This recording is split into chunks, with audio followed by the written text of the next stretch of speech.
au lieu de travailler de manière structurelle à amener des changements en profondeur, on essaie de poser des pas pour gagner la prochaine élection, ce qui n'est pas toujours une réponse dans la durée.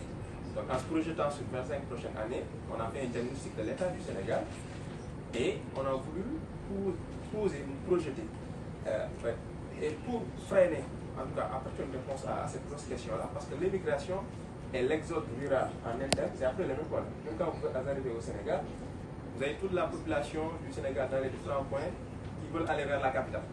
Donc on a une capitale qui fait moins de 2% de la population et qui concentre un peu plus de 20% de la population du Sénégal. Parce que les Sénégalais, l'espoir économique c'est d'abord dans la capitale à Dakar. Comme ensuite les Sénégalais le pensent, il faut venir en Europe. Donc c'est d'abord un aménagement du territoire durable et optimal. Il faut recréer de l'activité économique, de l'espoir dans toutes les régions du Sénégal. C'est pourquoi on a 8 pôles économiques qui ont été définis et autour desquels l'activité économique va se développer. Et ces pôles sont plus ou moins spécialisés selon les sociétés locales.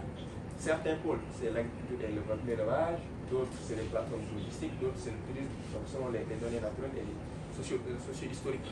Et à ce niveau, dans ce référentiel-là, l'axe le plus important, c'est le capital humain.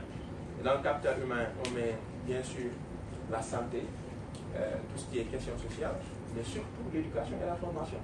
Donc dans le nouveau référentiel, c'est là que l'État du Sénégal compte en priorité mobiliser ses propres fonds pour investir dans ce domaine-là. Et les objectifs sont extrêmement importants dans le cadre de la formation professionnelle parce que sur les 25 prochaines années, l'objectif est de former 5 millions de techniciens au Sénégal. Et dans le plan quinquennal qui va de 2025 à 2029, l'objectif c'est de former 700 000 techniciens. Donc à ce niveau aujourd'hui, le ministère de la formation professionnelle a déjà un réseau de 135 centres au niveau national public. On en a autant ou un peu plus privé. Et d'ici 2028 déjà, on prévoit de construire 40 nouveaux centres.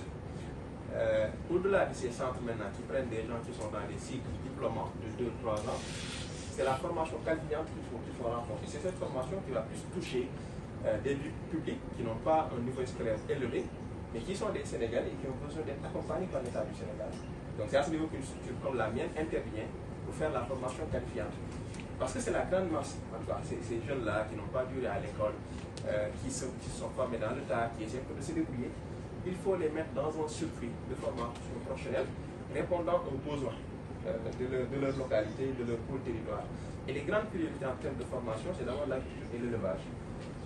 Parce que pour nous, aujourd'hui on est 18 millions d'habitants, en 2050 nous serons un peu plus de 38 millions d'habitants. Donc vous imaginez donc, la croissance démographique et naturellement il faut anticiper la question de la sécurité alimentaire qui est extrêmement importante.